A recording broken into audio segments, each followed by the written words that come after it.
लुका प्रमाणे जेजू क्रिस्ताचे शुभ वर्तमान 22 वोळ 27 ते 38. पूण तुमकां म्हाका कान दितोल्यांक सांगता, तुमच्या दुस्मानाचो मोग करात, तुमकां जळटात तांकां बरें करात, तुमचेर शिराप घालतात तांकां आशिर्वाद दियात, तुमकां वायट करतात तांचे पासत मागात. कोण तुज्या एका पोल्यार मारीत जाल्यार दुसरोय पोलो ताका दाखय. तुजे आंगावलें काडून घेत ताका तुजो जुबोय व्हरूंक आडायनाका.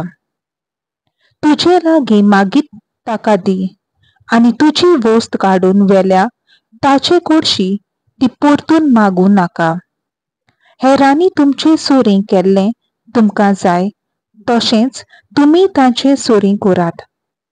तुमचो मोग करतल्यांचो तुमी मोग करशात जाल्यार तातूंत तुमचें पूण कसलें?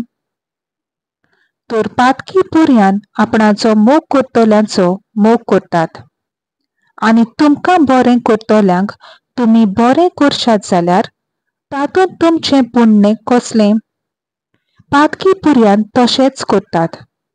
जांचे लागचें परत घेतल्यात म्हूण तुमी रावतात तांकां तुमी कितेंय उश्णें दिशात जाल्यार तातूंत तुमचें पुण्य कसलें?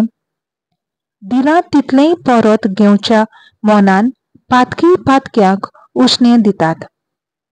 पूण तुमी तुमच्या दुस्मानाचो मोग करात, तांकां बरें करात, आनी परत घेवची आशा दवरिनासतना हेरांक उश्णें दियात.